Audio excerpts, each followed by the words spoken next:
We are moving forward with business and economic segment, particularly looking at the aspect of economic affairs and everything that affect our bread and butter. As we indicate, these days we are interviewing entrepreneurs and we are looking at those who are at the front line, particularly when it comes to contribution to Namibia economic development. And today, this evening, I will be joined by Denise Koopman.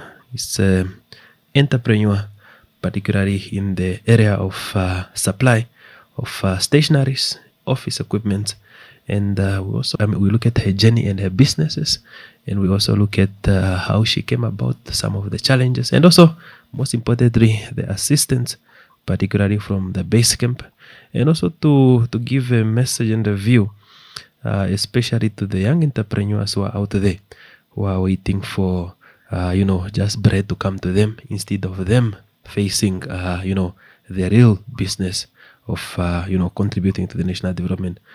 Denise Koopman, good evening and welcome to business and economic segment. How are you doing? Hi, good evening. Yes, I'm doing very well. Thank you. How are you? I'm very well, and we are very happy to have you in our show. Let us start with the background before we go to the main conversation. Maybe what inspire you to do business? What were some of the things that have inspired you to start business, and also maybe just key motivation? You can go to the background when you were young. You can look at the main motivation. You can also speak about the interest that made you to choose or to come up with such an incredible business of Caden Stationers. Yes, thank you. Yes, I'd like to think that I've always had this desire to be my own boss, if you can put it that way. Yeah. More so to create something that would be that I could leave behind. And also, if we look at how corporate business, not that there's anything wrong with it, but I was too restricted as to sticking to many rules. And so with having a business, you sort of have more freedom in the sense of creating your own vision and moving forward. So it's always been a part of me. What initially started or which ignited that fire or that flame was actually during COVID. Surprisingly, I live in Elisenheim, so it is very far, or it's rather far from the city, around about 15 to 30 kilometers out of the city center. Yeah.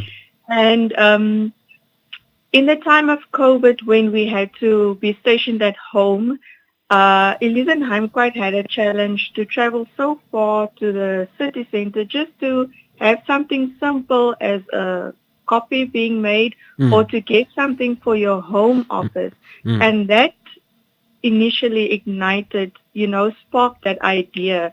So I recognized the need in the community and I responded with opening a physical retail store.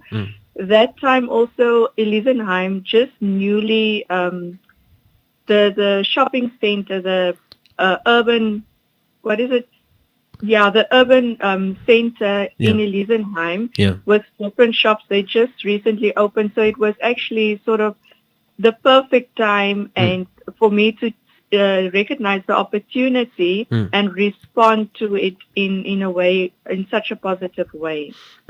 So you have identified a solution to a problem when people were busy just buying sanitizers and also face masks.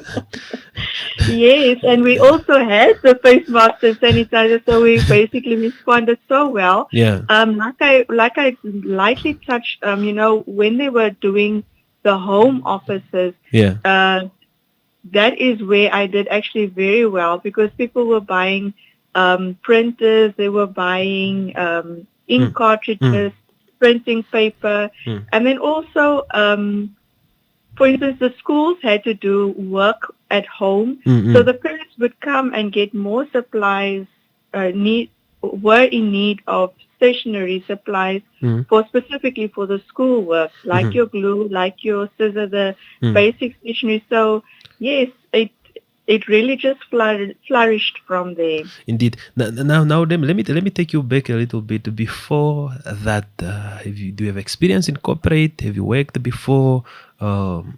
People want to know, and maybe somebody who find herself in that situation of saying, "I know the country is going through lockdown. Everybody is trying to save life, but we also need to survive." Maybe let me take you back before COVID. What were you busy doing, and what kind of work were you doing before that?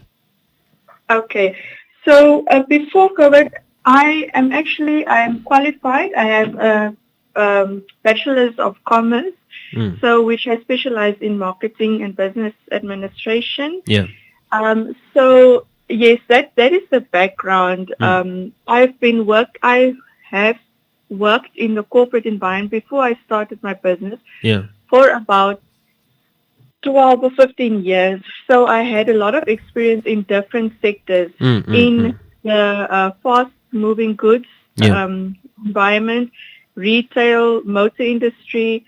So I was exposed to quite a wide variety, or in the different segments of business. And the last position that I held was also in a managerial position at the last company that I worked for. So I was very much exposed, and that really assisted me in the sense of getting the practicality of the theoretical, when I did my degree to apply and to move forward. And I think with having the experience and the qualifications, it motivated you more to, or at least for me, it motivated me more. It's a very good thing that you brought it up, because there is an aspect of this thing that is in the society to say everybody must become an entrepreneur, but there's also a question to say, before I become an entrepreneur, can I not work for an entrepreneur too, so that I can get experience? Maybe you can we can touch later on what your experience have done, particularly in terms of your business. But I want us to firstly look at the challenges, because entrepreneurs, they go through challenges. You are dealing with solving problems every day, and maybe through the business of supplying necessary needs to those who need them. What were some of the key challenges, particularly upon post-establishment of your business? Yes. Okay, so there are definitely challenges. I'm not going to say there isn't. Yeah. First of all, you have to have the correct mindset. You need to know that not everybody is going to root for you. Not everybody is going to see your idea, but you need to have that trust and that self-belief that whatever the idea that you have, and it is possible, and you've done your research. First of all, you need to also do your research. And if it's meeting a need, and if it's going to be sustainable to continue with the business, then stick to your gut and work or do what you need to do to get the work done. So there's definitely the new legislation in Namibia is really enforcing with PIPA. You need to have your business registered. You need to make sure that you are compliant and stay compliant, especially if you are in the business of where you have to supply for tenders, for instance. All your documentations of your business needs to be regularly updated and needs to be compliant to what the legislation or what the law of Namibia requires. So there is quite a lot that you need to, or how can I say, the administration part of the business that needs to be in place. And I would almost say, before you really start, get your administration in order. Yeah. Get your business registered. Yeah. Get a separate bank account for your business, so that you don't, mix it up or use the business funds for, and then also, yes, I would also suggest, if you are in the position to get an external, like a bookkeeper or accountant or someone who can then keep track of your records. So when you asked something about the supply, so there is also a challenge. I don't know what it is in Namibia. It's almost as if people don't want to help you.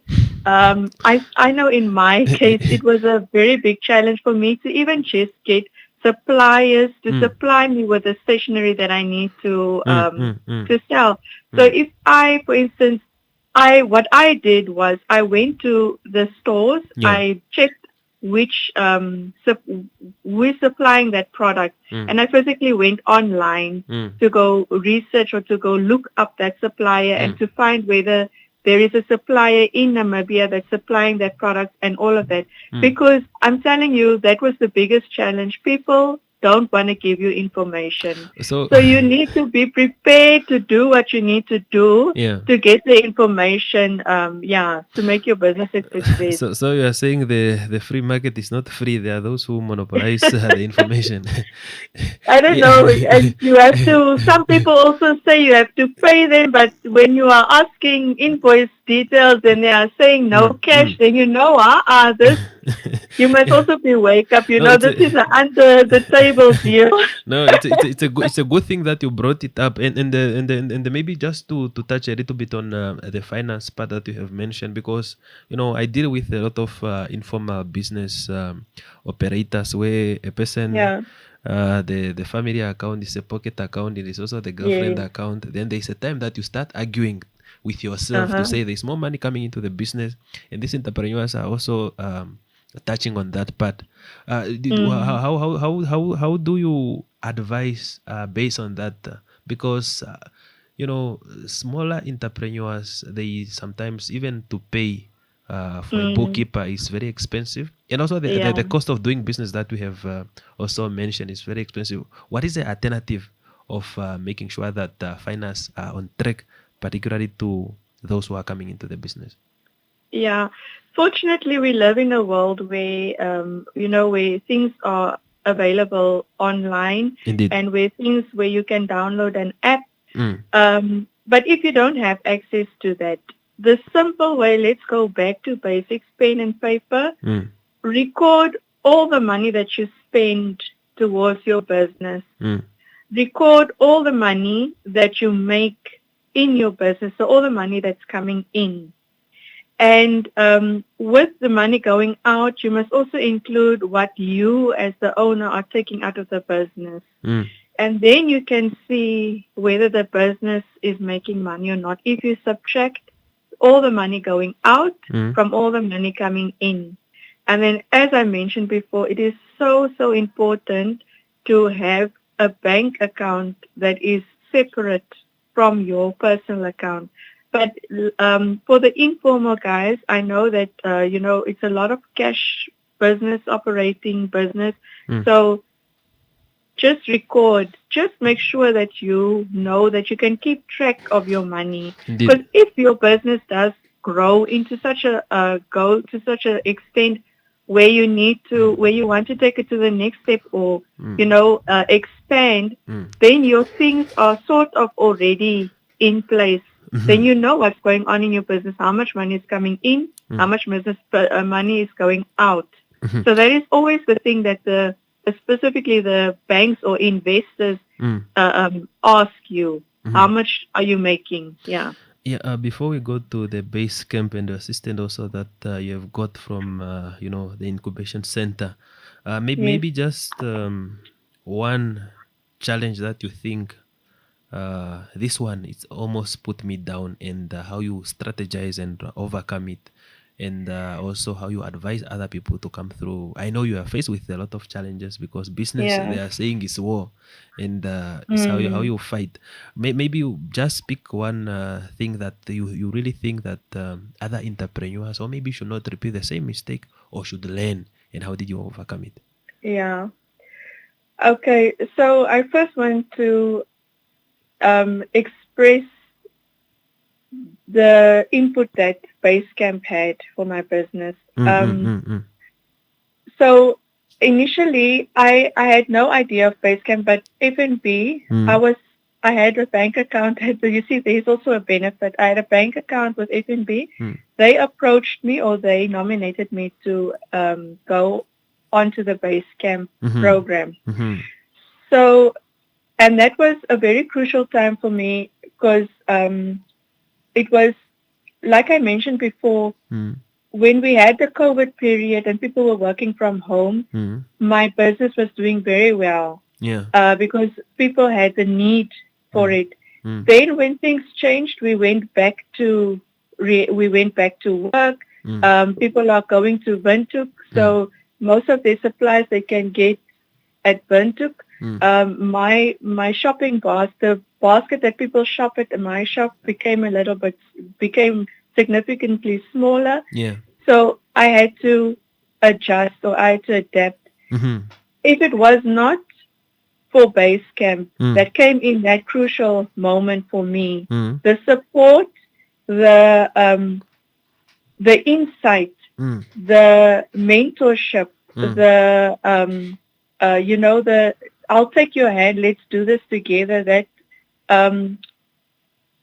basically to pick me up and to say, let's continue moving. That is what Basecamp meant for me.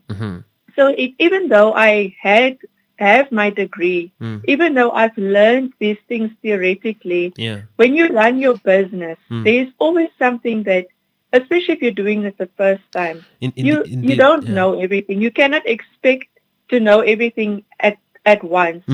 So it was so good for me. It was so enriching and valuable to my business to be able to get the mentorship from outside and, allow them to open a third view's eye, because I'm alone. And at that time, it made me feel less alone and made me feel, I have something worth fighting for, and I'm going to push through. So that was my big challenge, to lose basically sales because of the change of the shopping or the need of the community. And I had to then adapt to that. Unfortunately, because the costs of the store, the physical store, outweighed the income, I had to make a decision to close the store and to continue just serving my clients on order basis. So that is where my business is now. Unfortunately, that is the reality of it. Sometimes you also need to identify when to stop before it ruins your business completely, before it runs your business down completely. No, it's a very good thing that you brought it up, especially the mentorship part, because I used to ask this question to say, why do you have somebody who has an MBA but cannot run a tuck shop? But why do I have a doctorate in business administration but I still need to go to a mentorship? Maybe just to emphasize more on the necessity of an incubation hub and also mentorship. Can you touch a little bit on that, and also on maybe the networking part and other area? Yes. So it is so vital. Like I mentioned, running a business is lonely. Being an entrepreneur is lonely. You can be surrounded by your family. You can be surrounded by people who support you in their own way. But you're still alone. You are alone, because you are the one that at the end of the day, whatever decision you make affects your business. It's your business. You are alone. But with the help of the mentorship, I mean, the mentor will never steer you wrong. Basecamp have equipped and qualified mentors Mm-hmm. that can give you insight Mm-hmm. in a situation where you feel there is no outcome or there can't be a positive outcome. Mm. That is where the mentors will come in and say, do you know about this X, Y, Z? Yeah. I can connect you with this person, see whether you can be able to solve your problem through this person. Mm-hmm. That is what the mentorship program meant Mm-hmm. for me. Mm-hmm. And there's another thing also, with all the legislation, we study, Mm. but now you didn't study law. Yeah. Yeah. Indeed. Indeed. You didn't study compliance Yeah. and Yeah. Yeah. risk management. Yeah. But now with the mentorship program, they cover everything. And you're like, oh, okay, so this makes sense. Mm-hmm. I need to imply this. I need to have this looked up. And, if you use the tools that the mentors aid you with throughout the Basecamp program, Mm. your business can succeed. It's almost a guarantee that it will. Mm-hmm.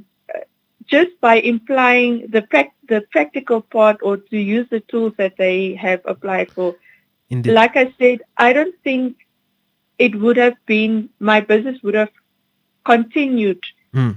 till today Mm. if I hadn't been on the Basecamp program. Mm-hmm. No, maybe you are lucky head and you were just at the right time to but let us look at the success moment, the positive side. In the life of an entrepreneur, there are always those moments that you can stand and say, no, me, Dennis, I'm very happy and I'm proud of what I have done. What are some of the key things that you can really stand up and beat yourself on the chest and say, this one I'm very proud about, especially with business? Yes. So as an entrepreneur, look, I always say you have that hunger within you to do something meaningful. Mm. So as an entrepreneur, just being able to get a business, to start a business from the ground to where it is, regardless of whether it went super well, whether it's flourishing, whether you made your mistakes and you've learned from it. Yeah. I think it's so satisfying to say, wow, I actually did this and I'm so proud of myself. And as an entrepreneur, you must remember to have that positive mind. And it is so satisfying because also, for instance, for me, the biggest thing is I can manage my time. The way that is best for me and my family. I have a family, so I can put my family first when I need to put my family first. It's not I'm getting permission from somebody. No. It's, you see, so I manage my own. And if you have proper systems and structures in place and you train your partners or train your employees to manage or to continue the business, then you don't even need to go. You'll get to a point where you don't even need to go to work every day. You can, you can manage your time. You can just on the people. So it has a lot of positives. Yeah. Indeed. Now let us look at the future. Because we are very optimistic about the future. Namibia has discovered a lot of resources and a lot of money is coming in circulation in Namibia. Let's say things are going as you plan, as we plan. Where do we see Kayden stationers in the next 5 years? Okay, that is a very, very good question. It's something that's always on my mind. Yeah. But Kayden Stationers, I'd love to say that it would become the new creative hub. So not only will it be a shopping shop, like where you go like a normal retail, but then also a space that will allow creatives to explore and to connect with each other. So that is ideally what I see in the future. And yes, so watch the space. Indeed. No, it's quite a very good thing. Yeah, Dennis, just before I thank you, just two words to a young entrepreneur out there. There are people who have experience in business. Maybe it's a former banker or maybe it's a former marketing person, but there is this element of timid, or even a graduate who want to start the business. But there is this element of timid, what people are going to say, and what the world is going to react. Am I going to fail and all these things?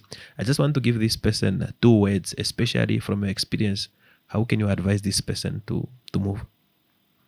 Yeah. So definitely, if the idea was planted in your mind, if there is a seed, if you have recognized the opportunity, don't be afraid, too afraid to take the risk. Don't let the fear unknown or the fear of failure keep you back from starting. If you are already employed, you are already in an advantage position because in some way you have a security of capital. So don't waste your time in binging on Netflix and who and what, but spend your time in building on the idea that you've received.